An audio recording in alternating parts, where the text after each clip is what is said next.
il est accroché. Il s'est défait. Des fois qu'un crochet, tu sais.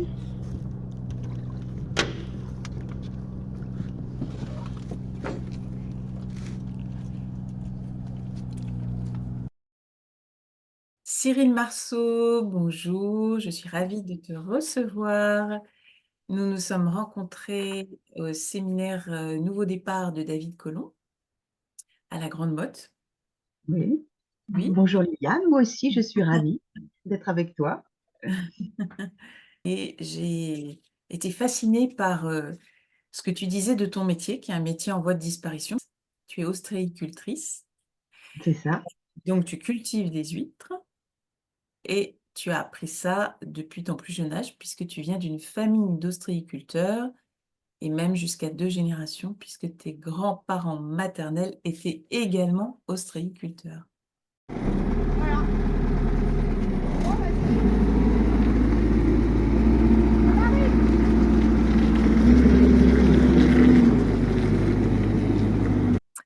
Voilà, donc je suis fascinée par cette vie particulière, hein, qui est une vie en harmonie avec l'univers marin, la nature qui t'entoure, puisque tu vis à l'île d'Oléron et que tu cultives tes huîtres à l'île d'Oléron. Je crois que tu es même née là-bas. Oui.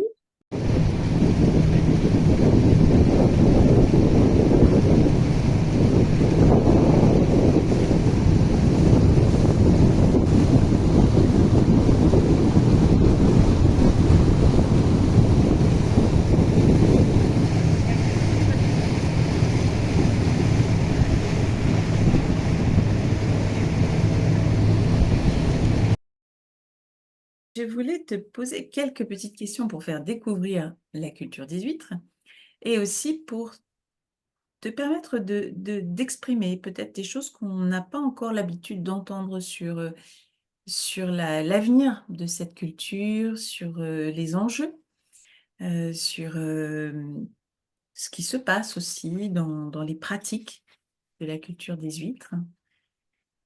Est-ce que tu pourrais nous expliquer euh, qu'est-ce qui, selon toi, attire tant les hommes pour cette culture? Parce que c'est quand même une culture qui demande beaucoup de travail, qui n'est pas si naturelle. Il y avait des huîtres, il y a des huîtres sauvages, mais en petite quantité, on n'en trouve pas en grande quantité. Qu'est-ce qui fait que Oui, les hommes sont d'accord. attirés par les huîtres, selon toi? Ouais, déjà, je pense les propriétés, ce que ça apporte.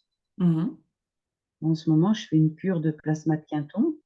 mhm, Et c'est vrai que les oligo-éléments, toutes les propriétés, de ce que l'huître apporte, je pense déjà, ça attire beaucoup. oui. Euh, Après, on aime ou on n'aime pas. Il y a des personnes qui sont friands, qui en mangent toutes les semaines, et d'autres qui disent ça les repousse. Mhm. Et puis après, il y a des personnes qui disent bah, moi, je les aime, mais c'est elles qui m'aiment pas. Des Ah personnes qui bon? ne supportent pas. Ça arrive. Ouais, elle ne les supporte pas. Oui, oui. Oui, oui. Et j'ai même l'impression de plus en plus, en fait, par rapport. Et j'ai observé, tu vois, moi, je fais que de l'huile naturelle Mhm, parce que je suis une amoureuse de la nature. mhm, On avait échangé dessus et donc je ne veux pas faire d'huîtres modifiées. mhm, Ces huîtres qui se cultivent depuis 2000, en fait. mhm, C'est l'Ifremer qui a mis ça en place pour les humains qui n'aimeraient pas les huîtres laiteuses. mhm, Et en fait, les huîtres sont laiteuses l'été. Voilà, ça porte mhm. bien son nom. Et c'est comme ça qu'elles se reproduisent. Alors là, c'est pareil, tu aimes ou tu n'aimes pas. Il y a des personnes qui adorent et qui sont tristes quand elles ont perdu la laitance, et d'autres Mhm. qui n'aiment pas du tout. Mhm. Bah, Mhm. c'est comme tout, il y a des saisons, hein, comme les légumes, comme les fruits. Et en fait, ce que j'ai observé, c'est que des personnes viennent nous voir à notre banc. On a un petit point de vente à la Cotinière où ils viennent nous voir en nous disant on vient chez vous parce qu'on sait que vous faites pas d'huître triple huître, ça s'appelle comme ça, ou huître 4 saisons aussi, très joli, mais bon. et parce que ces huîtres les rendent malades. Mmh. Alors je leur pose la question parce que comme je veux pas en faire, tu te doutes bien que je ne veux pas en manger non plus. Mmh.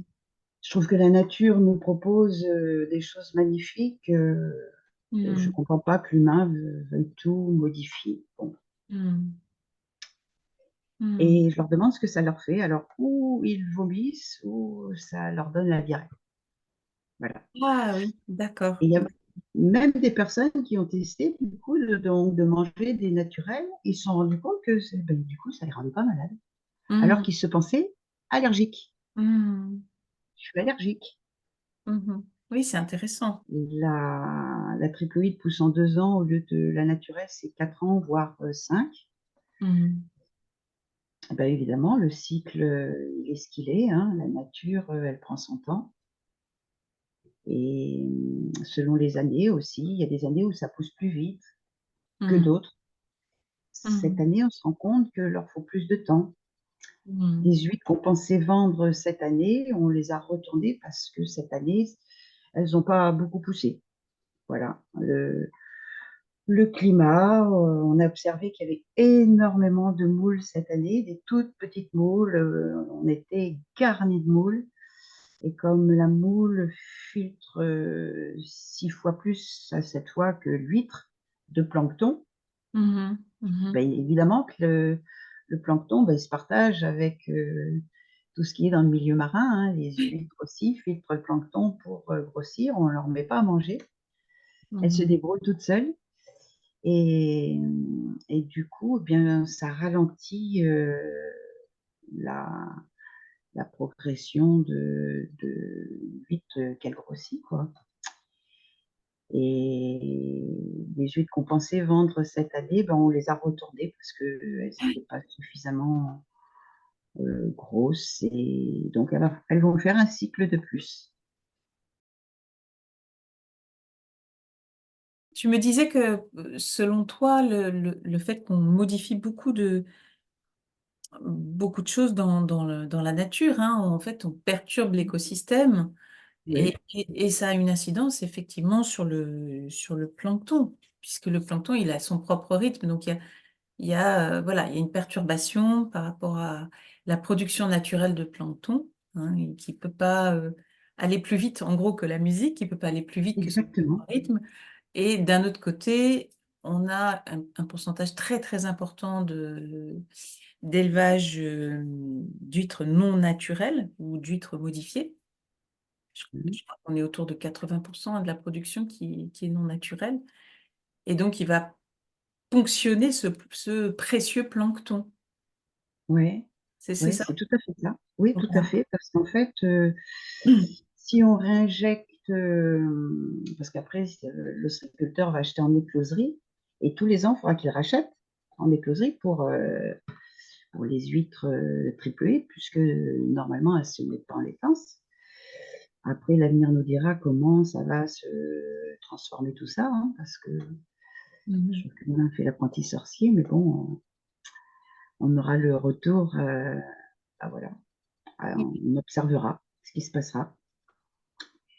Oui, Et donc si on réinjecte, autant d'huîtres dans le milieu naturel, il est évident que le plancton, lui, va pas se multiplier par, autant de pourcentage que d'huîtres qu'on réinjecte, quoi, bien dans sûr. le milieu marin. Oui, oui.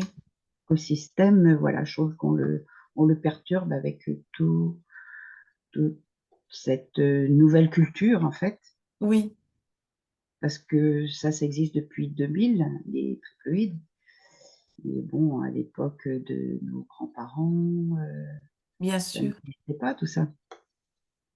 Ce qu'on remarque aussi, c'est qu'il y a des mets qui autrefois étaient considérés comme des mets de luxe, qu'on Mmh. mangeait qu'à certaines occasions, qu'on ne se s'offrait pas comme ça, toutes les semaines. Parce que tout à l'heure, tu me disais qu'il y a des gens qui mangeaient des huîtres toutes les semaines, mais il y a un peu, une démocratisation de cet aliment, hein. On en trouve facilement, on en trouve bon, quand j'habitais en région parisienne, je crois que je te l'avais raconté, j'étais un peu choquée parfois par, des bars à huîtres qui ouvraient, au plein milieu de la route comme ça, derrière les pots d'échappement, les gens sur des tabourets, mangeaient des huîtres, à n'importe Mmh. quelle période de l'année.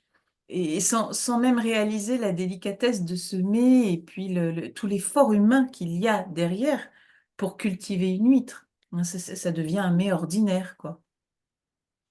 Et je ne savais pas, hein, j'étais pas au courant, c'est toi qui m'a expliqué ça pour l'huître triploïde.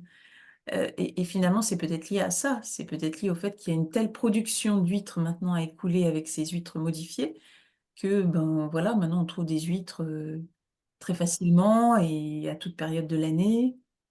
Je pourrais faire le lien aussi avec les légumes et les fruits. Oui, Les tomates, tu oui, les trouves toute l'année aussi. Donc tout tu vois, à c'est fait, pas c'est que ça. dans l'ostréiculture parce que je me suis fait cette réflexion-là. Les Oui, courgettes, oui, on en trouve toute l'année, pourtant elles ne poussent pas tout à toute fait. l'année. Tout à fait. Mais l'huître reste quand même un produit plus coûteux. Euh, Ouais. Tout le monde ne peut pas acheter des huîtres tout le temps. Ou alors, il faut venir au bord de la mer Oui, et les faut chercher venir- sur les rochers. c'est Ça, c'est ça. la naturelle sur les rochers. Mais c'est vrai qu'il faut se déplacer après. Oui, puis faut savoir l'attraper, il faut savoir voilà, la repérer, l'attraper. C'est tout un art. Pas vraiment dans les auditions, parce que tu prends la palette, si tu prends la méthode, ça tu peux le faire. Hein. Regarde, ça y est, là. Moi, je te dis, regarde, avec la liste, tu pars avec la palette. À ton avis, qu'est-ce qui pourrait redonner le goût de l'élevage d'huîtres naturelles aux jeunes? Qu'est-ce qui pourrait permettre la relève? C'est vrai que c'est compliqué parce qu'en fait, on se rend compte, je me rends compte qu'il y a plus de personnes qui arrivent à la retraite que de jeunes qui reprennent. Et vu, là, on va dire, ces 3 années qui viennent de se passer, euh, on se rapproche de la nature. On sent bien ça, que on cherche à se reconnecter à cette nature. Euh, ça peut être un lien aussi, se reconnecter avec cette nature. Oui, les personnes qui aiment l'univers marin et qui ont vraiment envie d'être en harmonie avec cet univers et puis de se reconnecter à la Ouais. nature. Oui. C'est amusant parce que des fois, on me disait, oh, mais faut baigner dedans pour faire ce métier-là. Et je me rappelle, nous avions pris, mon frère et moi, parce que je suis associée avec mon frère, et nous avons pris une petite jeune qui faisait un bac pro aquacole. Et donc, c'était une jeune femme et angélique. Elle cherchait, voilà, pour un maître d'apprentissage pour faire son bac pro. Et en fait, elle était de Loches et donc pas du tout dans le métier. Et j'avais beaucoup apprécié sa venue parce que, voilà, je me suis dit, en plus, en tant que femme, Mm. c'est pas si simple que ça. Et oui, D'ailleurs, pour trouver son stage, elle avait quand même galéré. ouais. Et en plus, c'était vraiment une femme battante. Et ça m'avait interpellée. Je m'étais dit, ah tiens, comme quoi, on n'est pas Mm. obligé non plus de venir d'un milieu marin. Je sais pas, il y a une fibre qui doit Oui, c'est ça, appuyer, c'est quelque ça. chose qui, au Ouais. fond de nous, voilà, fait qu'on va prendre cette voie-là. Oui, alors justement, tu viens de souligner le fait d'être une femme dans ce milieu. J'avais vu un reportage il y a longtemps qui disait que autrefois, en ostréiculture, c'est les hommes qui allaient en mer pour poser les capteurs, les paniers, etc. Et que les femmes étaient traditionnellement affectées dans les cabanes de tri parce qu'elles Oui. étaient apparemment beaucoup plus rapides pour trier les huîtres selon leur taille, hein, et que du coup les hommes traditionnellement étaient en mer. Alors toi tu fais tout en fait, c'est ça? Bien oui, oui. Voilà, c'est ça. Et tu as donc un métier extrêmement physique. Bah oui, oui, oui, parce que comme tu dis, c'est des tables, des poches. Et, et c'est vrai que on brasse beaucoup de poids à Hmm. chaque marée.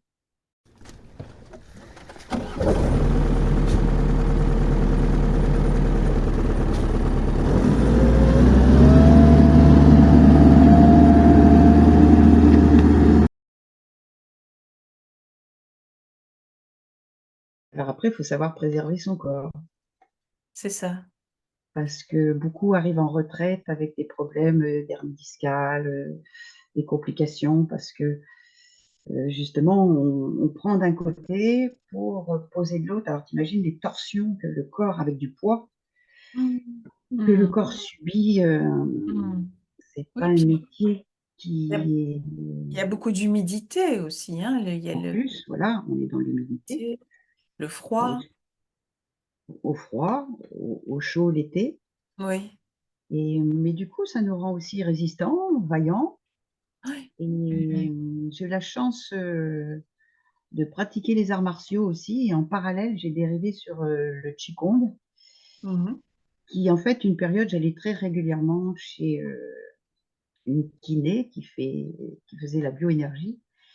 Et le fait de m'ouvrir au Qigong, elle m'a dit c'était grâce à ça que j'étais, on va dire, moins esquintée Mhm. que beaucoup de ces patients ostréiculteurs qui étaient usés et Ouais. qui n'en pouvaient plus, quoi. Oui, oui, oui. Oui, oui. Tu as vraiment trouvé ton équilibre grâce à ça et tu as su te préserver, hein, grâce au Qigong. Voilà. Et quand, bah, disons que j'ai fait une formation aussi dedans. Et comme il y avait de la médecine chinoise, ça m'a permis de m'ouvrir aussi. Avant, quand j'avais mal, je ne savais pas quoi faire. Bah, t'as mal, bah, t'appelles le kiné, tu passes par le médecin, tu vois, tu fais la chaîne. Et bien maintenant, quand j'ai mal, eh bien voilà, je vais prendre le temps, Mhm. faire les exercices, la respiration, puisque c'est la base aussi. Et Mhm. quand je travaille aussi, faire avec la respiration Oui, quand tu dans des portes, formes. j'imagine, voilà, tu fais Ouais, attention à la façon dont tu places et ton corps et ta ouais, respiration pour ouais, amoindrir les conséquences, en fait. ouais. Oui, C'est parce ça. que malgré tout, tu vois, le positionnement, tu as le poids lourd qui est devant toi, tu le Mhm. soulèves, et il faut que tu fasses une torsion pour le poser sur le bateau qui est derrière. Oui. T'imagines? Et comme tu as les pieds dans la vase, Mhm. tu peux pas, t'es pas en basket, tu es en botte, tu vois? Parce qu'on dit, il faut fléchir les genoux pour porter, tu vois, tu as l'ergonomie. Oui. Eh bien, c'est pas si simple à faire dans la pratique.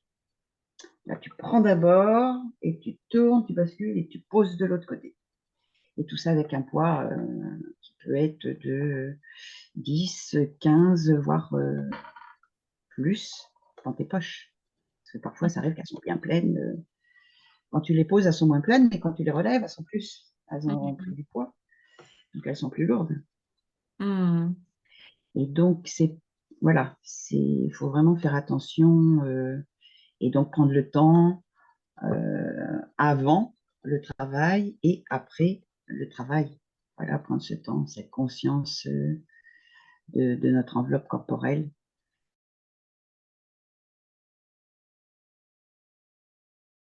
Mhm. Et donc, quand tu dis de prendre le temps, c'est dans ces moments-là que tu fais du Qigong Je le fais avant et après. et après. Ouais, Et après. ouais, ouais, En ouais. fait, tous les soirs, avant de m'endormir, je fais des respirations. Et le matin, au réveil aussi. Mhm. Donc, le bonus, c'est quand je peux en plus pratiquer des exercices. Mhm. Mais déjà, la respiration, ça commence par ça. C'est la base. Mhm.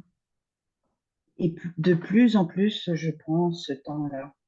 Mhm. Avant, je le faisais pas et je me rends compte que bah, le corps, il subit.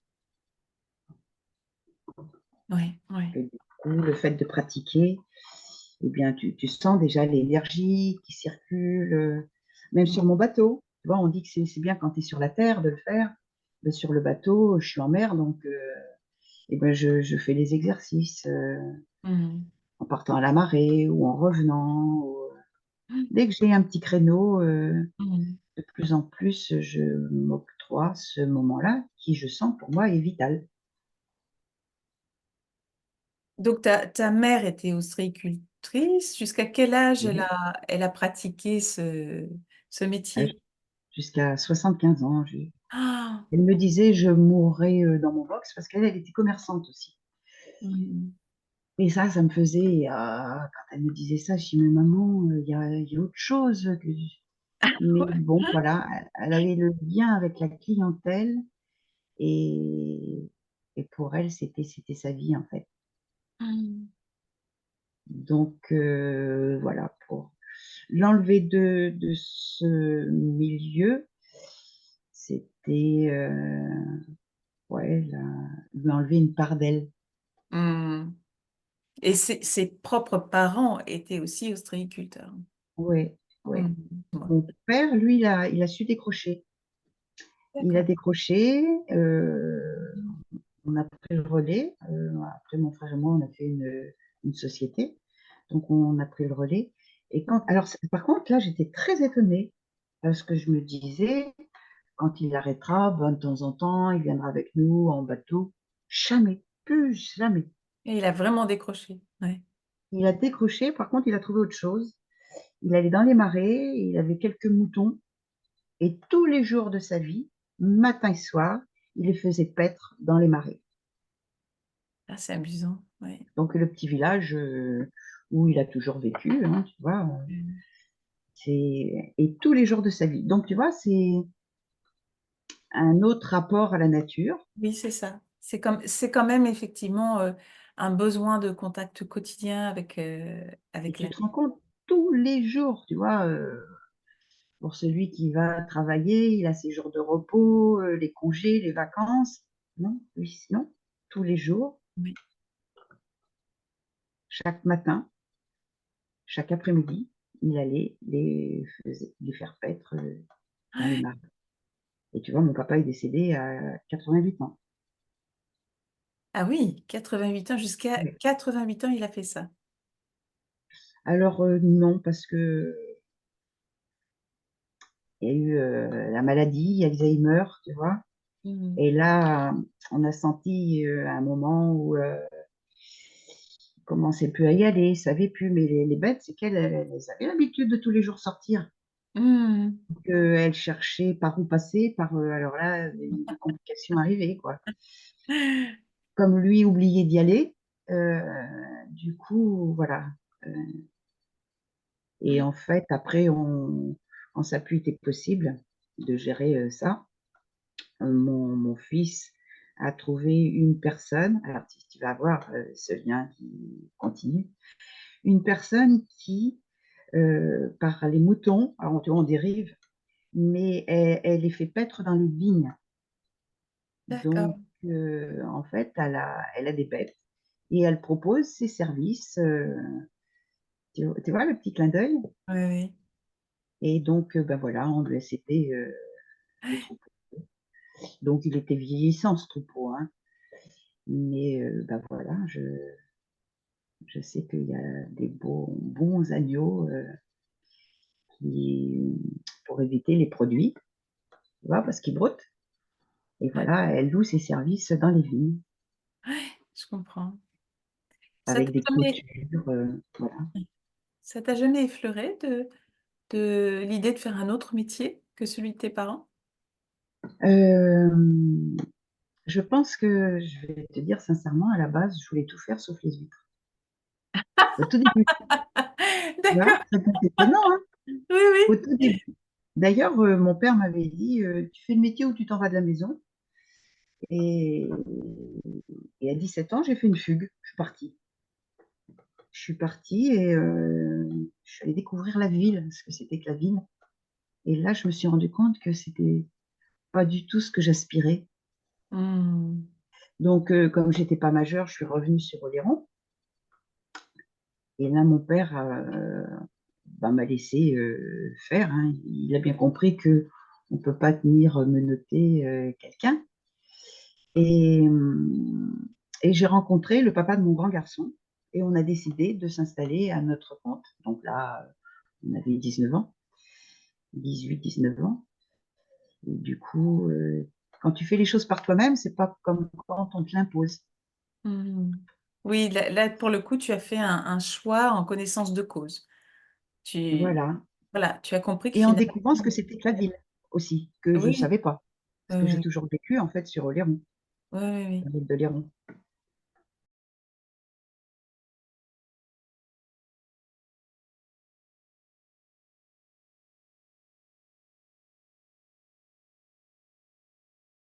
Et du coup, bah voilà, toute ma vie a été dans ce métier. Maintenant, j'arrive à l'âge de la retraite et puis on va vendre, on va Mhm. céder l'entreprise. Donc, on n'a pas trouvé encore d'acquéreur. Mais ben voilà, quand le jour sera présent, mon frère comme moi, on est prêt. Mon frère a 7 ans de plus que moi. Mhm. Et donc, ben voilà, on arrive à l'âge de la retraite. Et pour ton frère Et, aussi, c'était une évidence, les huîtres? euh, je ne sais pas si c'était une évidence. En tout cas, il a fait toute sa vie, il a fait ce métier-là. Et Mhm. quand tu me demandes si j'aurais aimé faire autre chose, oui, je me rends compte que par rapport au Qigong, c'est vraiment une voie que j'aurais aimé découvrir bien plus tôt. Mhm. Quand je vois le bien que ça me fait, cette connexion avec la nature, tu vois, tu peux te lever, être un peu grisonnant, et ben tu t'harmonises entre terre et ciel, rien qu'avec des exercices, et tu vas mettre de la lumière dans ton être. Mhm. Et oui, j'aurais aimé vraiment découvrir ça plus jeune. Et j'avais des aspirations aussi à la danse. Mhm. J'aurais aimé faire de la danse. Mhm. Mais voilà, j'ai pas ouvert ces champs. C'est pas trop Donc, tard. et bah, tu vois, pour le Qigong, voilà, ouais, je, je m'ouvre à tout ça ben voilà, je me dis chaque jour est bonus maintenant, puisque, tu vois, j'ai fait les trois quarts du chemin, puisque j'ai 57 ans maintenant. Donc, chaque jour est bonus, chaque jour de vie. Mhm. Donc, comme tu dis, oui, c'est pas trop tard. Déjà, cette formation, je l'ai fait, j'avais plus de 50 ans. Donc, oui, il n'est jamais trop tard, faut vivre de ses rêves. Mhm. Et maintenant, je réfléchis à tous les rêves que je n'ai pas osé avant, parce que c'est un travail qui est très, très prenant.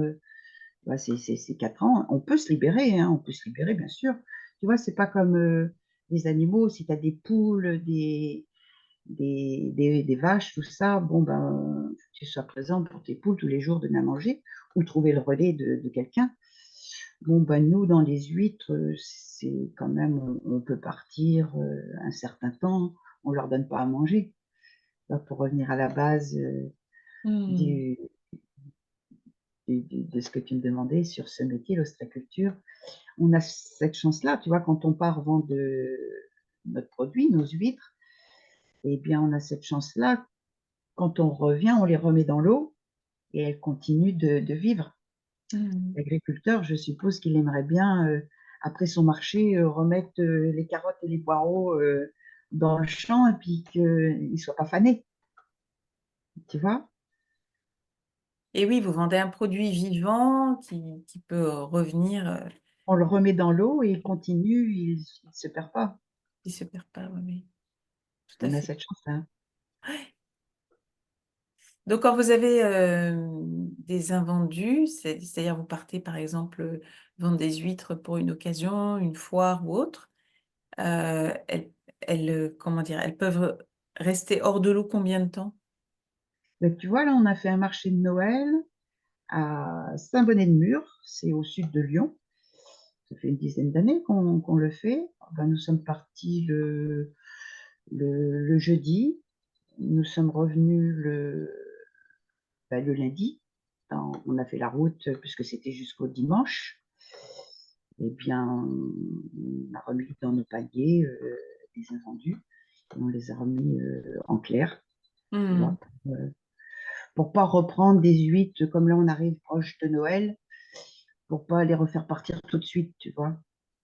Mmh. Comme ça, elles vont avoir le temps de se reposer et puis, ça va continuer le rythme, pas qu'elles repartent tout de suite. Pourrais-tu m'éclairer? On dit que l'huître est hermaphrodite. Ça veut dire quoi exactement? Mais qu'elles changent de sexe, en fait. Elles changent de sexe d'une année sur l'autre. Bah, pour qu'il y ait des larves, il faut qu'il y ait pour qu'elles se reproduisent, il faut qu'il y ait de la laitance. Mmh. Donc tous les ans, elles se mettent en laitance, l'été et il y a la laitance mâle et la laitance femelle et quand elles se rencontrent, ça forme des larves. Mmh. Donc elles changent de sexe et ça n'empêche qu'il faut quand même les 2 pour qu'il y ait la larve. Mmh. La complémentarité et donc bah, voilà, l'huître, change de sexe, elle, est tantôt femelle, tantôt mâle, mais il faut quand même les 2 pour qu'il y ait ces larves qu'on va récolter sur divers supports, ce qu'on appelle le collecteur. Donc, avant, il y avait beaucoup de puits d'ardoise, maintenant, il y en a de moins en moins parce que c'est un collecteur qui est lourd. Et avant, c'est pareil, mon père, quand il a commencé, c'était sur des coquilles d'huîtres. On faisait un trou dans les coquilles d'huîtres. Et petite, il me faisait faire ça avec des tiges en fer et on mettait une coquille d'huître, un séparateur, une coquille d'huître. Et Mmh. ça, voilà. Voilà. Petite, Mmh. j'ai souvenir de Mmh. faire ça. Et maintenant, ça se fait plus parce que ça demande beaucoup de travail, les détroquer les unes des autres. Donc maintenant, il y a des barres de fer, on pose des barres de fer, et puis après, on tape sur la barre de fer pour récupérer les huîtres qui se collent dessus. Et il y a des tubes en plastique, des coupelles. Voilà, ils ont J'ai vu une fois des boudins de coquilles de moule. Ah oui, ça c'est différent. Ça c'est pour mettre sur les bouchots. Ça c'est pour la mytiliculture, D'accord. pour l'élevage des moules. Ça c'est après c'est ce qu'ils vont Non, mettre non, sur les j'avais vu ça bouchots. pour les huîtres à Quiberon. Ah bon? Oui, oui, Boudin? oui, à Quiberon. J'avais vu, en Hein? fait, ils fabriquaient des boudins de coquilles de moule cassées, hein, dans des filets. Et ils les jetaient en mer et les larves se mettaient dessus, d'huîtres se mettaient dessus. Et après, ils les collectaient. D'accord. Oui, oui. Bon, bah, tu vois, comme quoi. C'est pour ça qu'à ma retraite, ben voilà, j'aurais bien l'intention de visiter la France parce que, en fait, tu vois, j'y suis jamais allée à Quiberon. Et donc à voir ce qui se passe dans d'autres bassins. Parce qu'en fait, nous, on cultive tout ici et rien qu'ici, c'est-à-dire dans le bassin Marais-Oléron. Et c'est vrai que j'ai des collègues qui en fait, font le captage ici et après vont Oui. sur d'autres sites. Le fait de les changer d'eau, Mhm, ça permet qu'elles poussent aussi plus vite mhm, mhm. et ça leur fait gagner une année, le fait de changer d'eau. Ah, Jusque-là, on disait qu'il y a 2 bassins où il y avait le captage, c'était Marais-Oléron et Arcachon. mhm, Il y a les 2 bassins où il y avait du captage. Mais bon, maintenant, comme les eaux se réchauffent, mhm. bon, ben, tout se transforme, hein. Oui, Et je pense que la nature s'adapte au réchauffement parce que la nature est bien plus intelligente qu'on pense. c'est ça. Et heureusement, parce qu'avec tout le mal qu'on peut lui faire, heureusement qu'elle s'adapte. Quelles sont les conditions climatiques qui pourraient altérer l'élevage des huîtres?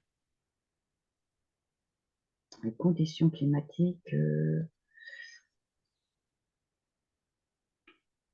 trop d'eau, pas assez d'eau, en Mhm, fait, salinité, mhm, préjudice au captage, on a de la perte aussi, de trop de mhm. doucin. On appelle ça doucin quand il y en a beaucoup, beaucoup. Donc, bah voilà, on est toujours en vigilance, en fait, Mhm. Mhm. d'observer la nature parce que Mhm. on est vraiment tributaire de tout ce qui s'y passe. Est-ce que tu travailles beaucoup avec les lunaisons, avec les cycles de la Lune? Ah bah, obligatoirement, oui, parce que la Lune veut dire les grandes marées, les grands coefficients.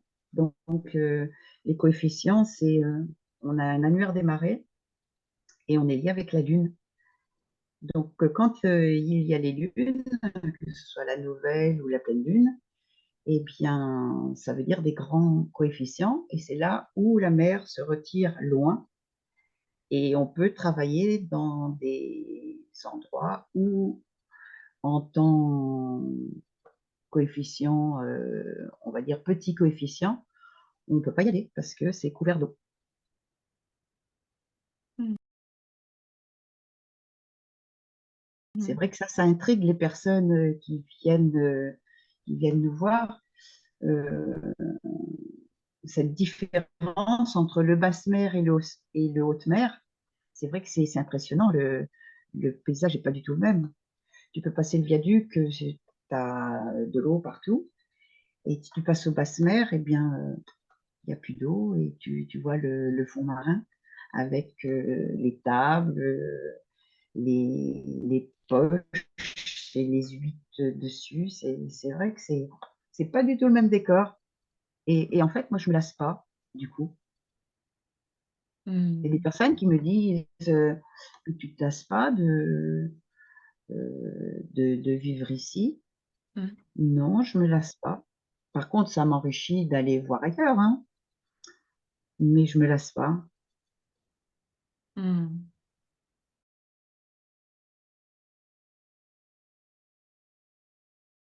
Oui, tu es en osmose avec ton environnement. Ouais, je remercie en fait ce lien avec Mhm. cette nature. J'ai souvenir petite d'où habitaient mes parents pour aller à la cabane. Tu vois, c'est juste le village d'à côté. Et donc, je prenais mon vélo et je passais à côté d'une usine de bateaux. Je prenais ma respiration parce qu'il faisait du plastique et je pédalais pour passer ce lieu. Et je me disais, oh là là, je plains les personnes qui travaillent dedans, quoi. Parce que c'est vrai que nous, notre métier, il est très physique. Par contre, ben voilà, on respire l'iode, le gaumont. Il y a même des personnes qui peuvent dire, oh, ça pue. Moi, je trouve que ça sent bon. Ça sent des algues.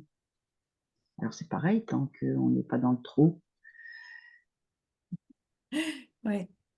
Ouais, parce que une fois, je suis allée à la Martinique et eux, et ben voilà, ils ont beaucoup d'algues et donc trop d'algues, ben voilà, ça peut être toxique aussi.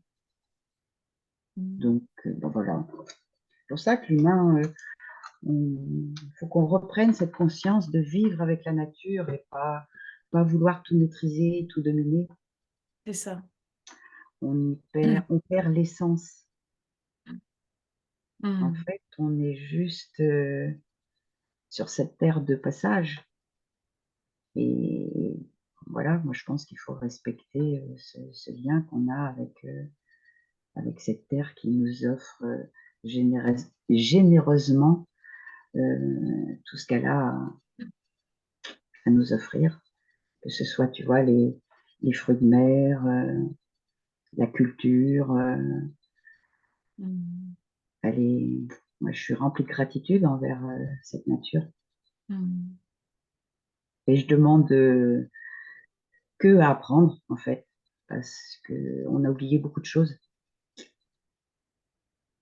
pour Oui. se soigner, tu vois. Mhm. Mhm. Donc maintenant, j'ouvre grand mes bras et je reviens à l'essentiel. Selon toi, qu'est-ce que ce métier t'a permis de développer? De développer, bah, justement, ouais, ce lien avec cette nature. Ouais. Mhm. quand on baigne dedans, on ne se rend pas spécialement compte, mais oui, cette richesse. Hmm. Et que j'ai encore plus ouvert grâce au Qigong, après la médecine chinoise, où waouh, tu te rends compte qu'il n'y a pas de fin. Il n'y a pas de fin, pouf, tu t'apprends tout le temps. Hmm. Et du coup, eh bien, éviter les médicaments aussi. Hmm. Alors après, c'est facile à dire, parce qu'elle est généreuse, cette nature. Donc, Oui, oui. ben, j'ai du thym, du romarin, et donc je vais aller dans toute cette générosité qu'elle nous offre. Hmm. Autrefois, il y a fort longtemps, je me souviens, ma grand-mère prenait un remontant qui était à base de coquilles d'huîtres. Est-ce que tu as déjà entendu parler de ce genre de produit confectionné à base de poudre de coquilles d'huîtres? Ah bah le calcaire, regarde pour les poules. Pour les poules, il faut leur donner justement des coquilles d'huîtres. Tu les concasses et ça. J'ai eu des poules et c'est là que j'ai compris l'expression. La toute première fois que j'ai eu des poules, j'ai compris l'expression pas plus mal chaussé qu'un cordonnier. Parce qu'en fait, j'ai eu un œuf tout mou et je leur mettais pas de calcaire. Tu vois, c'est la première fois que j'ai eu des poules, donc ça remonte il y a longtemps. Et on m'a dit, mais il faut que tu leur mettes des coquilles d'huîtres à tes poules. Et donc, du coup, je ramenais des coquilles que je concassais. Et après, j'ai plus jamais eu d'œuf mou, en fait. Parce que, ben voilà, le calcaire, il y a beaucoup de bienfaits. Donc, ils s'en servent pour beaucoup de choses. Hmm. Et maintenant, d'autant plus, ils les récupèrent, donc à la déchetterie, ici. Maintenant, ils les récupèrent et ils font des couteaux à huîtres. J'ai vu des jeunes qui se sont lancés pour faire un savon exfoliant, Ah oui, tu d'accord, vois, à base de coquilles d'huîtres. d'accord. Euh, Tu vois, je veux dire, en fait, ouais, c'est très intéressant tout ce qu'il est possible de faire. J'avais entendu dire aussi pour les bandes blanches, aussi sur la route, là. Donc, en fait, ben voilà, faut être inventif dans le recyclage. Et tu sais, nos grands-mères, ils mettaient ça aussi dans les bouilloires Ah oui, ou aussi dans les chasses d'eau pour que d'accord, ça capte le calcaire, en fait. d'accord, ok. Tu vois, il y a plein de choses que nos grands-mères faisaient Ouais. et qu'on a oubliées. Et en fait, ben voilà, faut se reconnecter à, à toutes ces bonnes choses Hmm. avec la nature. Oui, Et parce qu'on a beaucoup de calcaire, en fait, ici. Donc, le fait de mettre ta coquille d'huître, eh bien, ça se colle dessus. est-ce que vous êtes déjà tombé, toi ou un membre de ta famille, sur des huîtres à perles? Ah oui, oui, oui. Alors, c'est des toutes petites perles, hein, elles sont pas très grosses. C'est pas les perles du Japon, tu vois. Où là, c'est des huîtres particulières où ils insèrent quelque chose et puis l'huître va faire la nacre autour. Donc, ça s'appelle des huîtres perlières. Non, mais en fait, tu sais, les perles, c'est juste un petit intrus qui est dans l'huître. Ça peut être un petit grain de sable et que l'huître le garde et elle va faire de la nacre autour. Et donc, oui, ça m'est arrivé assez souvent, hein. Ah, je ne vais pas te dire que c'est toutes les semaines, hein, non, non. Et c'est très amusant. Tu vois, j'ai souvenir. Là, ça fait un petit moment que j'en ai pas vu, tu vois. Tu me poses cette question, ça fait bah, peut-être bien un an et demi que j'en ai pas vu. Mais j'ai souvenir ouvrir une huître à une petite mamie, et donc il y avait une perle dedans. Et donc, je dis à la petite mamie, oh, regardez, il y a une perle. Oh, elle était toute émerveillée. Oh, madame, je peux la garder? Oh, moi qui n'ai jamais eu de chance. Donc, je lui ai dit, mais bien sûr, madame. Je dis, si vous voulez, vous pouvez même garder la petite coquille avec son couvercle. Oh, t'aurais vu les yeux tout émerveillés de cette petite mamie. Voilà, tu vois, j'ai gardé ce souvenir. Voilà, c'est la magie de la vie. Ouais. Mais bah voilà, là, tu vois, ça fait bien un an et demi que j'en ai pas retrouvé. Ouais. Mhm. Une période, bah, quand il y a eu avec cette petite mamie, une semaine après, c'est marrant parce que c'était à la période de Noël, et bien une semaine après, au Nouvel An, j'ouvre une huître, et puis c'était une personne c'était un SDF. Et puis, bah, pareil, comme j'avais eu la semaine d'avant cette petite anecdote avec cette mamie, je lui dis, ben, si tu veux, prends-la. Et puis là, comme quoi, c'est très rigolo. Et il m'avait dit, oh ben non, bah, si tu veux que j'en fasse, il dit, remets-la dans une huître et puis tu me la redonneras quand elle sera plus grosse. Je n'avais pas perdu de main. Et j'ai dit, oh bah, non, là, ça, c'est pas comme ça que ça se passe, hein. C'est pas aussi simple c'est pas aussi simple que ça. Donc, du coup, cette fois-ci, je l'avais gardée. Euh, Oui, pour lui, c'était trop petit, quoi. C'était insignifiant. Et tu vois, c'est à 8 jours d'intervalle par rapport à ta question. J'avais lu aussi une fois un texte, mais je ne sais plus de qui disait qu'en gros, dans la vie, quand il nous arrivait quelque chose d'ennuyeux, on avait plusieurs choix possibles. On avait Mm, le choix de résister, de d'attaquer, voilà, d'affronter. On avait le choix d'être dans le déni ou de fuir. Puis on avait aussi le choix de le transformer. Et elle mm, prenait l'image effectivement du grain de sable qui rentrait dans l'huître, ce grain de sable qui représentait finalement cette contrariété ou ce souci ou cette tuile ou cette mauvaise surprise de la vie. Et bah, en fait, on se repliait, on se refermait comme une huître et on essayait de faire quelque chose de ce grain de sable, de le transformer. Et un beau jour, bah, ce grain de sable devient une perle. mm. C'est-à-dire que voilà, des choses difficiles de la vie, on peut en faire des perles. J'avais trouvé ça, ce texte Oui. vraiment très beau aussi. Transmuter, tout à Transmuter, fait. voilà, transmuter ce qui nous arrive, surtout quand c'est difficile ou quand c'est pesant, quoi. Cette circonstance, hein. Ouais. Mm. À nous de savoir, justement, interpréter, voir le meilleur. Mmh. Tu définis bien avec ce grain de sable, tout à fait.